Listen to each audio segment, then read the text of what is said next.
Okay, next lesson is creating your profile picture.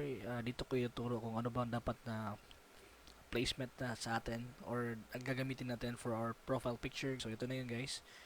If we're going to go to Google and then type in profile picture, ito yung mga example ng mga the best na mga profile picture guys. Make sure na may mga picture kayo na naka-portrait kayo. Let's say for example this one. Pag ganito ang profile picture mo, meaning naka-stand out ka talaga sa mga the rest of the competition sa online freelancers. So, yan ang mga example natin guys. At least may half body kayo na profile picture, ganyan, ganyan.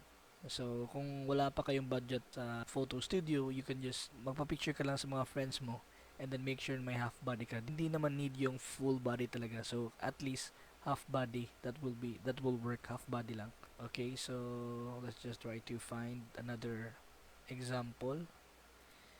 Dito ang dami nila. So ito yung mga example natin guys sa mga profile picture.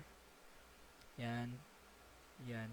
So dapat yung goal natin is magkaroon tayo ng profile picture na half body na profile picture. And sa case ko, ito yung profile picture ko guys. Ipakita ko sa iyo. Ito yung profile picture ko na medyo matagal ko nagagamit. Yan, diba? So half lang yan.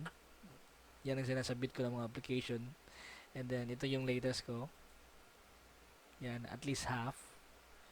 So, hindi naman, wala man talaga akong official na parang profile picture. Ever since nag-start ako working online, wala talaga akong official na profile picture. So, ito kinuha ko lang sa cellphone ko, and ito kinuha many years back, siguro mga 7 years ago dun sa Manila, sa Pasay City. So, ito yung profile picture ko, ginamit ko talaga. May ginamit ko na rin to sa wedding namin, kaso parang hindi nagko-convert well.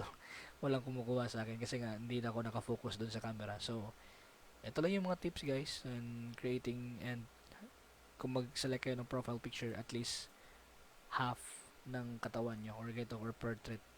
Okay? So, that's it for this lesson and see you on the next video.